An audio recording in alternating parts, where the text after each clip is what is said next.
name of Allah, the Beneficent, the Merciful, to whom all praise is due, whom we forever thank for giving us the Honorable Elijah Muhammad as our leader, teacher, and guide.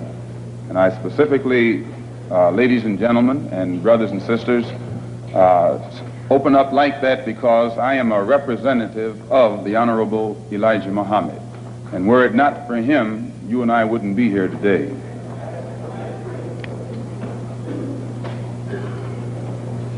In order for you and me to devise some kind of method or strategy to offset some of the events or repetition of the events that have taken place here in Los Angeles recently, we have to go to the root. We have to go to the cause. Dealing with the condition itself is not enough. We have to get to the cause of it all, or the root of it all. And it is because of our effort toward getting straight to the root that people oftentimes think we are dealing in hate. But first, I would like to congratulate and give praise to the Negro, so-called Negro leaders and so-called Negro organizations. And excuse me if I say so-called, it's hard for me to just outright say Negro when I know what that word Negro really means.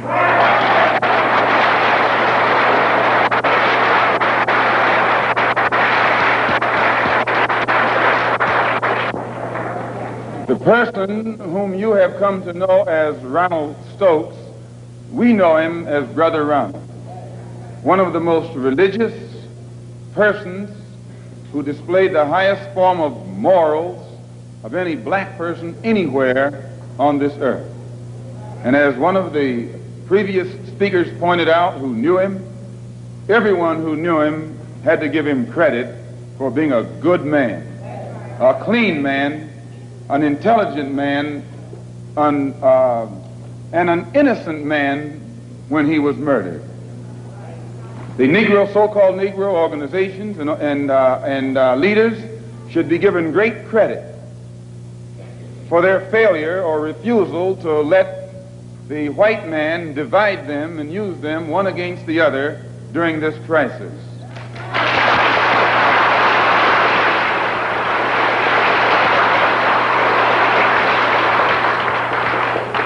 As Reverend Wilfred Wilson pointed out, I think it was 8 years ago today that the Supreme Court handed down the desegregation decision. And despite the fact that 8 years have gone past, that decision hasn't been implemented yet.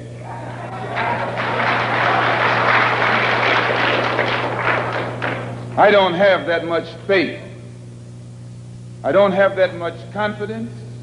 I don't have that much patience. And I don't have that much ignorance to...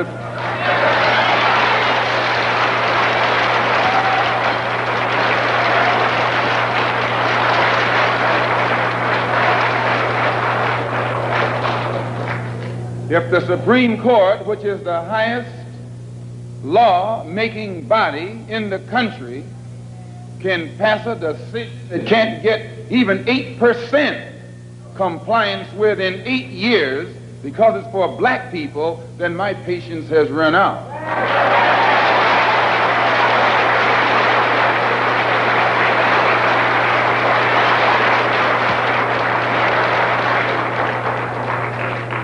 When black people who are being oppressed become impatient, they say that's emotional. Please, when black people who are being deprived of their citizenship, not only of their civil rights, but their human rights, become impatient, become fed up, don't want to wait any longer, then they say that's emotional.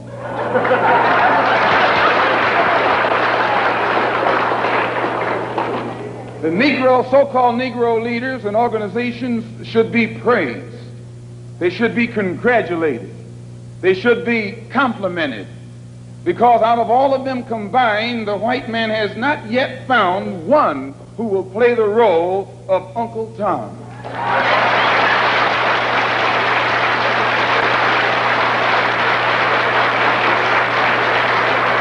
But yet he has found no Tom, no puppet, no parrot, who is still dumb enough in 1962 to represent the injustices that he's afflicting against our people. We don't care what your religion is. We don't care what organization you belong to. We don't care how far in school you went or didn't go. We don't care what kind of job you have. We have to give you credit for shocking the white man by not letting him divide you and use you one against the other.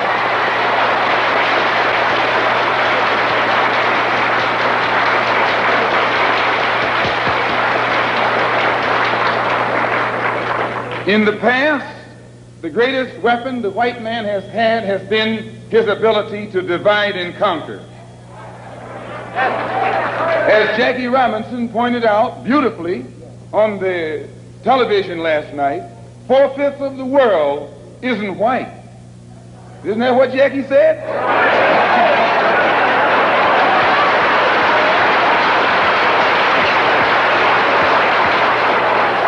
And if 4/5 of the world is dark, how is it possible for 1/5 to rule, oppress, exploit, dominate, and brutalize the 4/5 who are in the majority? How do they do it? Divide and conquer. If I take my hand and slap you, you don't even feel it. It might sting you because these digits are separated. But all I have to do to put you back in your place is bring those digits together.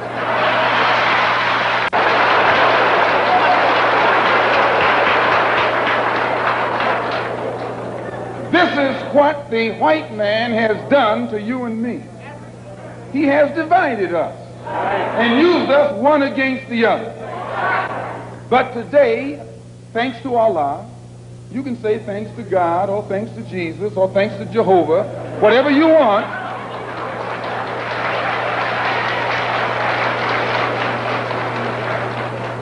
But as a follower of the Honorable Elijah Muhammad, we have been taught to say thanks to Allah.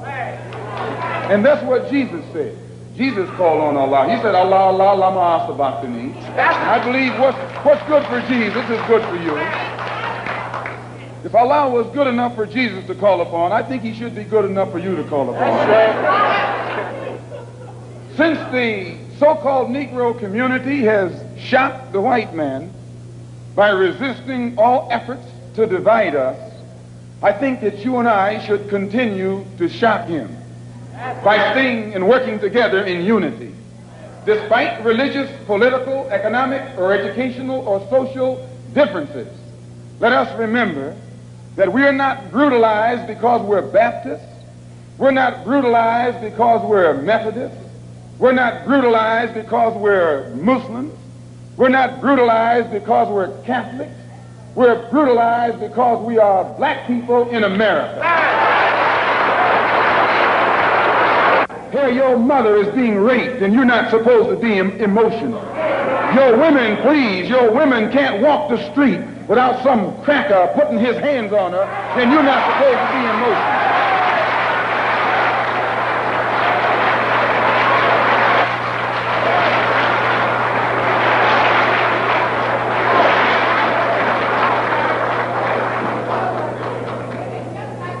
If you say that you're fed up, if you teach the Negro, people don't even know their own name.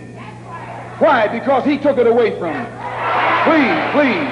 20 million black people don't even know their own language. Why? Because he took it away from them. 20 million black people who don't even know the history of their ancestors.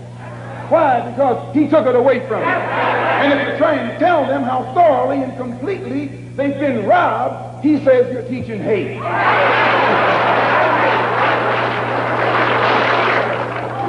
That's something to think about. Today you are coming out of college. You're coming out of the leading universities. You're trying to go in a good direction, but you don't know which direction to go in. And if somebody tries to take you right to the root of your problem, they say that that man's a hate teacher. If I ask why should the senators in Washington, and then again if we tell you that Negroes are being hung on the tree or being shot down illegally, unjustly, and those Negroes should do something to protect themselves, you say you're advocating violence. The white man is tricking you. He's trapping you. He doesn't call it violence when he lands troops in South Vietnam. Please. He doesn't call it violence when he lands troops in Berlin. When the Japanese attacked Pearl Harbor, he didn't say get nonviolent. He said, praise the Lord, but pass the ammunition.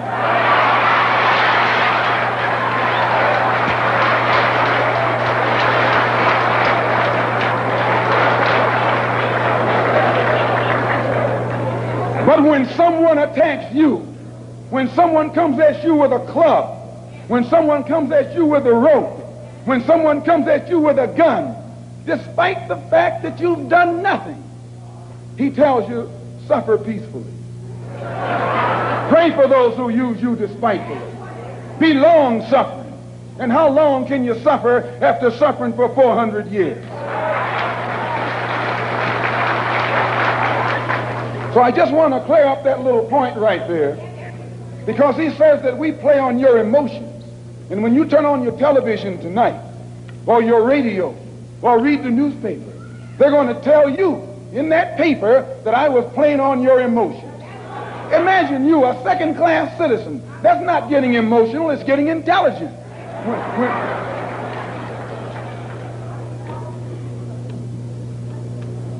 And as far as your mayor is concerned, I should say their mayor, a man named Yorty, who has been slandering the Muslims, a professional liar,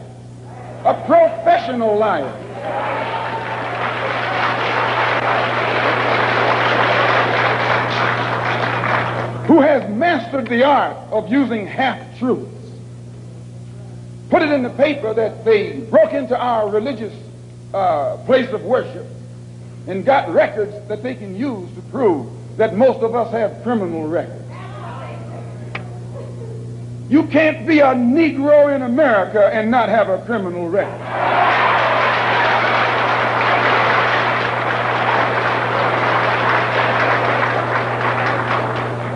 Martin Luther King has been to jail. Clean. James Farmer has been to jail.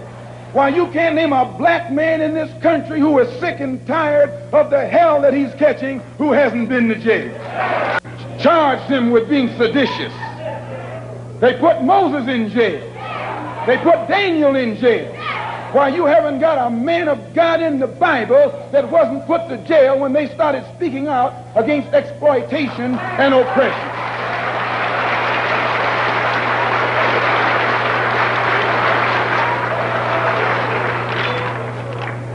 They charged Jesus with sedition. Didn't they do that?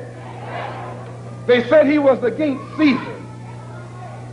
They said he was discriminating because he told his disciples, go not the way of the Gentiles, but rather go to the lost sheep. He discriminated. Don't go near the Gentiles, go to the lost sheep. Go to the oppressed. Go to the downtrodden. Go to the exploited. Go to the people who don't know who they are, who are lost from the knowledge of themselves, and who are strangers in a land that is not theirs. Go to those people. Go to the slaves. Go to the second-class citizens. Go to the ones who are suffering the brunt of Caesar's brutality. And if Jesus were here in America today, he wouldn't be going to the white man. The white man is the oppressor. He would be going to the oppressed. He would be going to the humble. He would be going to the lowly.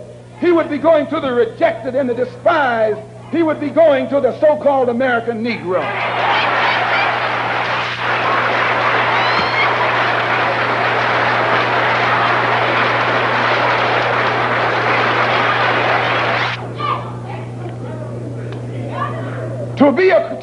To have once been a criminal is no disgrace.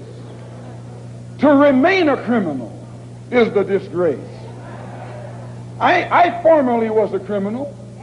I formerly was in prison. I'm not ashamed of that. You never can use that over my head. And that he's using the wrong stick. I don't feel that stick.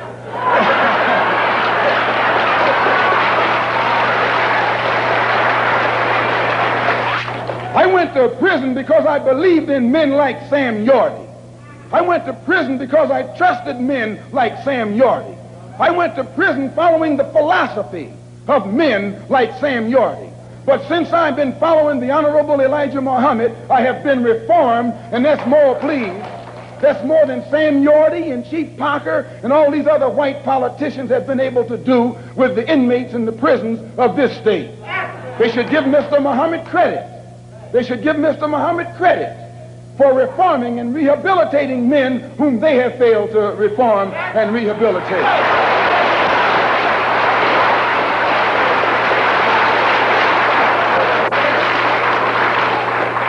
Mayor Yorty referred to some press report that Mr. Muhammad had once been found guilty of contributing to the delinquency of a minor. He failed to explain purposely that in 1934, the Honorable Elijah Muhammad refused to send his children to the white schools in Detroit, Michigan that were teaching you about little black Sambo. That's the minor that he contributed to the delinquency of. You see, this vicious, fork-tongued white man has been able to take lies and make you turn against those who want to help you and make others turn against you. This is the contributing to the delinquency of a minor that this mayor, or man who calls himself mayor, is talking about. In the same article, he said that the Muslims are the same people who rioted in the United Nations. Someone should pull his coat and let him know that at the present moment, there are $6 million worth of suits leveled against two of New York's leading newspapers for making the mistake of charging the Muslims as being involved in those United Nations riots. We were not involved. And if this fork-tongued man who calls himself your mayor had taken the time to find that out, he wouldn't be walking into the trap that he's letting his ignorance lead him into.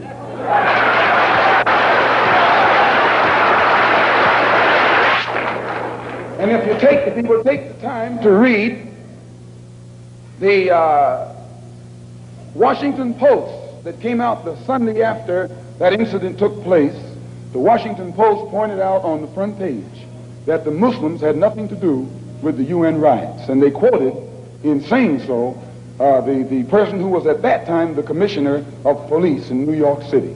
See, it's lies that the white man has spread about the Muslims to try and make you afraid of the Muslims, or to try and make you think that the Muslims were a criminal element, an uncouth element, and things that you would not like to be associated with.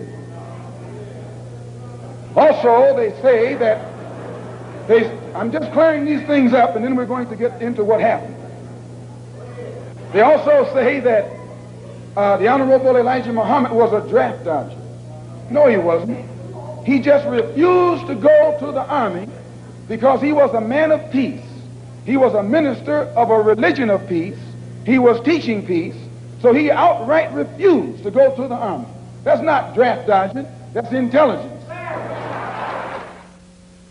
Appear before the grand jury,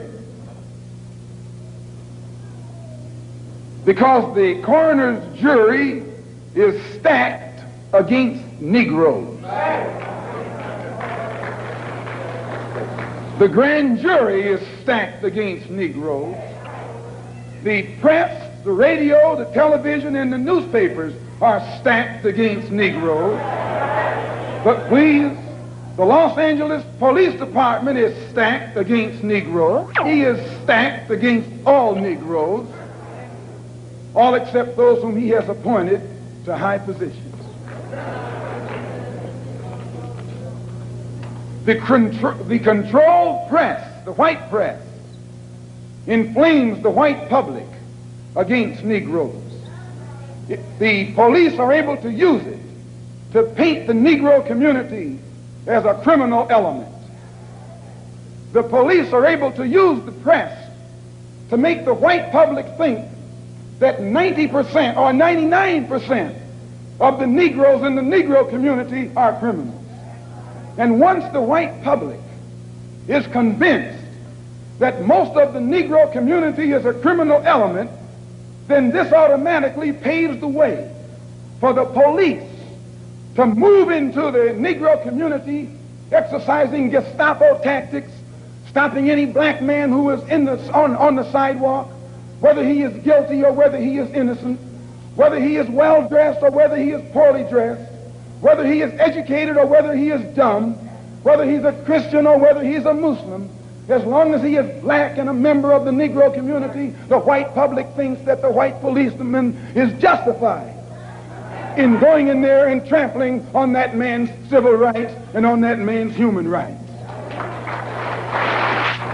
Once the police have convinced the white public that the so-called Negro community is a criminal element, they can go in and question, brutalize, murder unarmed, innocent Negroes, and the white public is gullible enough to back them up. This makes the Negro community a police state. This makes the Negro neighborhood a police state. It's the most heavily patrolled. It has more police in it than any other neighborhood, yet it has more crime in it than any other neighborhood. How can you have more cops and more crime? Why? It shows you that the cops must be in cahoots with the criminal.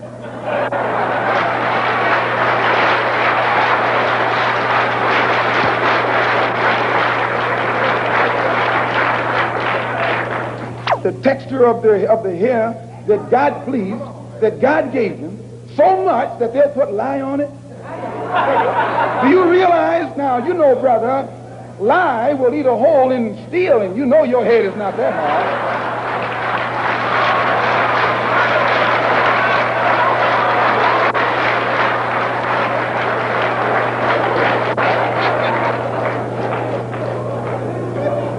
Who taught you, please, who taught you to hate the texture of your hair? Who taught you to hate the color of your skin to such extent that you bleach to get like the white man? Who taught you to hate the shape of your nose and the shape of your lips? Who taught you to hate yourself from the top of your head to the soles of your feet? Who taught you to hate your own kind? Who taught you to hate the race that you belong to? So much so that you don't want to be around each other. No, before you come asking Mr. Muhammad, does he teach hate, you should ask yourself who taught you to hate being what God gave you.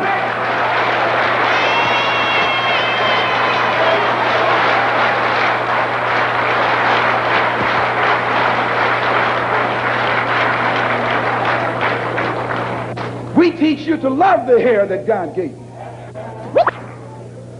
Here you way out in the middle of the ocean, can't swim, and you worried about someone that's in the bathtub and can't swim.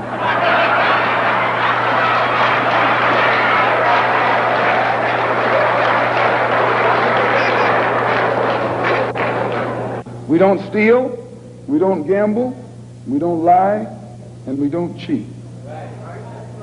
And that also deprives the government of revenue, because you can't get into a whiskey bottle without getting past the government seal. You can't open a deck of cards without getting past the government seal. Here's a white man makes the whiskey and then puts you in jail for getting drunk.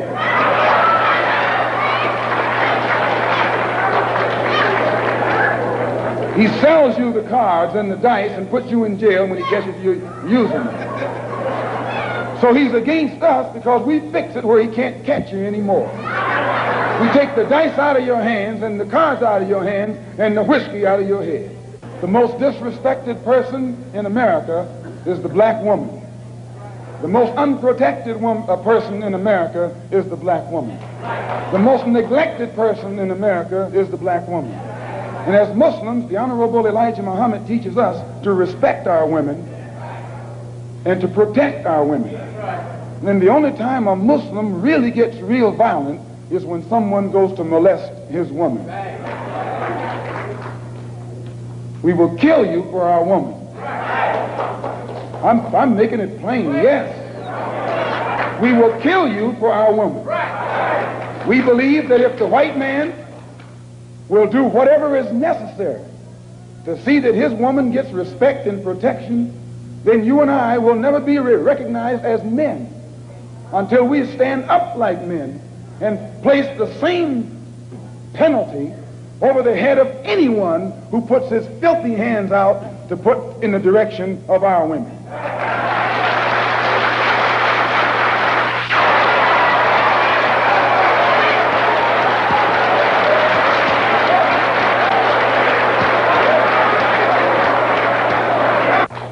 We respect them, but we want them to respect us. We think that the law should respect the Negro community. The law should protect the Negro community. The law should approach the Negro community with intelligence if it expects the Negro community to react intelligently.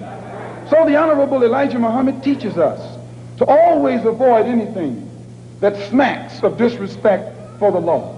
And if the police department tells the truth, they will have to admit that they have never had any experiences with Muslims that have ever been anything other than honorable unless they themselves come at us in a dishonorable way. It has no case against the Muslims. It has no case against these brothers whom they shot down. And because it has no case, it's trying to create a case. It's trying to manufacture a case. And therefore they set up a grand jury hearing of the case so that they could hear it behind closed doors, and after hearing what we have to say, then build their particular strategy or defense against the actions that they committed on that April the 27th. So at the advice of our attorneys, we purposely, the victims, those who have been indicted, or rather those who have been arrested and are out on bond, have purposely refrained and refused from making any statement whatsoever until after the case appears in court. And when you hear their story, it will be in a public trial. We have already had experience with these private hearings behind closed doors. Anything that the white man has to do to the Muslim, he has to do it in the open. He has to do it in public, or he has to put every single one of us behind bars for the rest of our lives.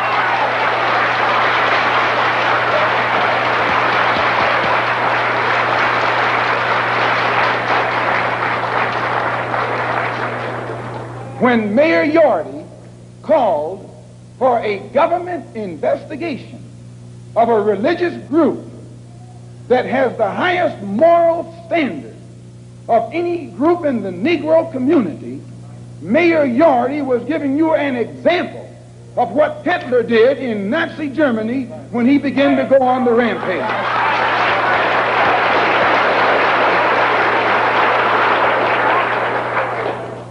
We have confidence that the white public and the black public, if they hear our case, if they hear and have access to the investigation, will never be fooled by this phony setup that's stacked from the top all the way down. And if you doubt it, when you leave home tonight, when you go home tonight, look for the press. I'd like at this time to call forth these brothers who were arrested. The brothers who were arrested. Come up here behind these chairs, please.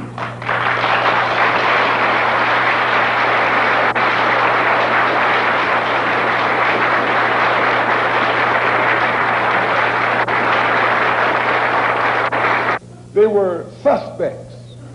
This wouldn't happen in a white neighborhood. White man can walk down the street with packages on his head, packages under his arm, and packages everywhere else, and won't anybody question his right to carry those packages. But a Negro is suspect because the press makes you suspect. Yes, the white press makes Negro suspect. What do you got? All the information you need, officer. And the officer made one stay at the rear of the car and the other go to the front of the car. And while he was taking the one to the front of the car, the polite attitude, the humble air, the submissive, intelligent, peaceful spirit that he unexpectedly found in this Negro infuriated him. And he began to, he told the brother, put down your hands. Brother was talking. He's not a criminal. A man has a right on the sidewalk to talk with his hands. Put down your hand. Don't talk with your hands. And when the brother continued to gesture with his hands, the officer grabbed his hand, twisted it around behind his back, flung him up against the car, and then that's when hell broke loose. That was when hell broke loose. A struggle ensued. Shots were fired by the police and by a Negro door shaker.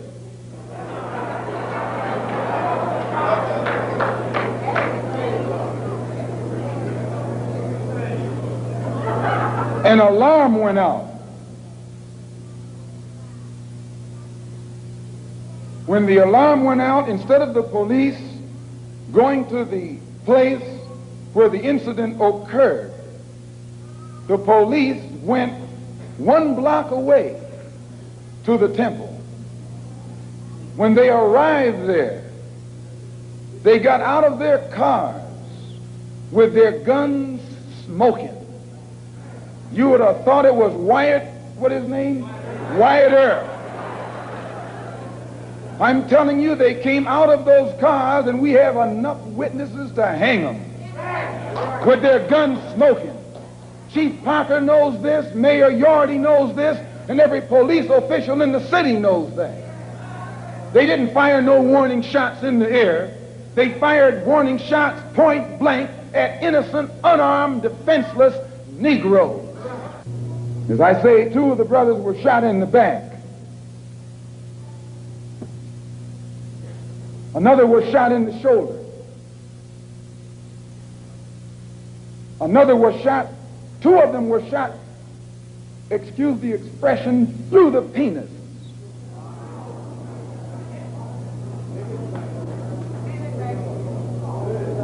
Another was shot in the hip, and the bullet came out the other side. Brother Arthur here was shot 1/4 of an inch from his heart. Let me tell you something, and I'll tell you why you say we hate white people. We don't hate anybody. We love our own people so much they think we hate the ones who are inflicting injustice against them.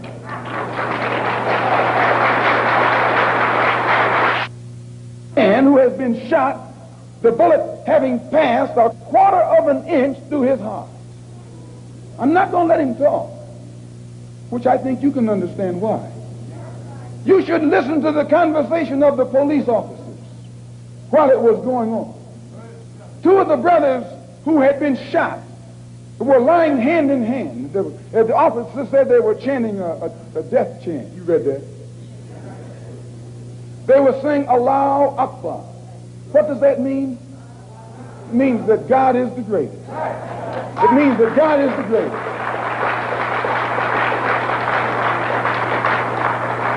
Understand, this that the white officer called a death chant was a prayer. They were praying when they were shot down. They were saying, Allahu Akbar.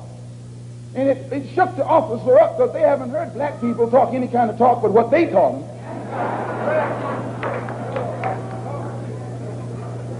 And 2 of the brothers who were shot in the back were telling me that as they lay on the sidewalk, they were holding hands. They held hands with each other, saying Allahu Akbar. And the blood was seeping out of them where the police bullets had torn into their insides. Still they said Allahu Akbar. And the police came and kicked them in the head. Police kicked them in the head, telling them to shut up that noise, while they were laying on the sidewalk in front of our temple. Kicked them in the head. Shut up that noise. And one of them, when he was on his way to the police station in the ambulance, one of the ambulance attendants told the white cop, why don't you kill the nigger? He said, I'll tell him that he tried to get away. Why don't you kill the nigger while you got a chance? And I'll swear that he tried to get away. If he didn't say this, then I need to be put in jail, and I'll gladly go. One of them who was being taken to jail in a police car. As the ambulance sirens were coming to the place, one of the policemen said to the other, "What are the ambulances rushing for?" "Nothing but some niggers." So he looked in and saw the Muslim brother sitting beside him, and he said, and he shut up. But after he got to the jail, the same officer that said this turned to the brother and said, "I hope that you didn't get offended by what I said back there under the heat of emotion, because some of my best friends are colored." This is what he said. That's his password. Some of my best friends are colored.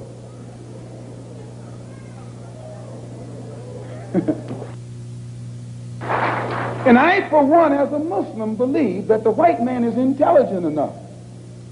If he were made to realize how black people really feel and how fed up we are without that old compromise and sweet talk, why, you're the one that make it hard for yourself.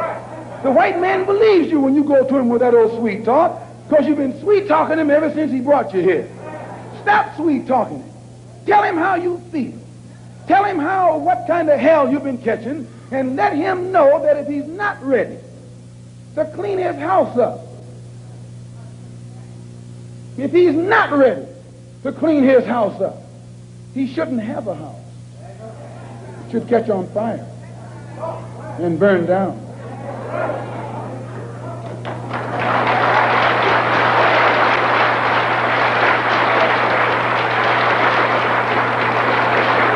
Muslims, we identify ourselves with the dark world.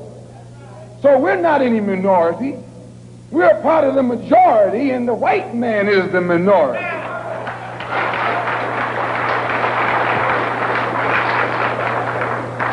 You have to know this to understand us. We don't think any odds are against us. We don't fight a battle like the odds are against us.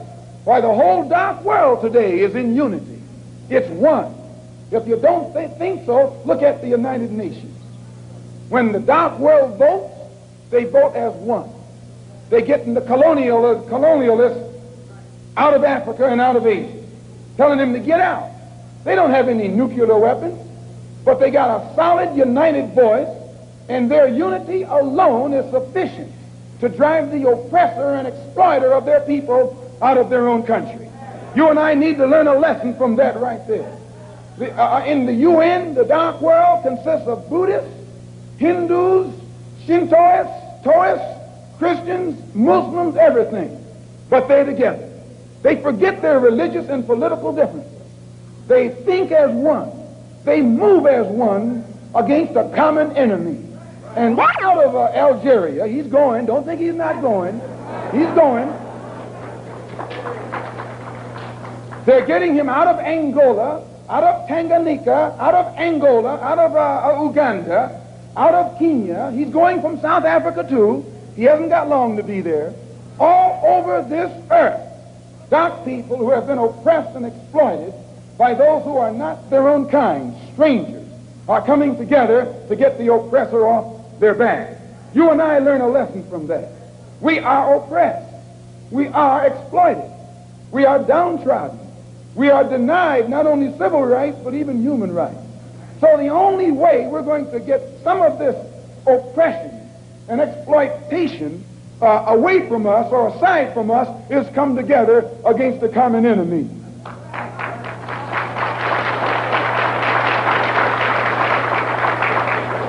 When they sat down at the Bandung Conference, everyone there had this in common: a dark skin.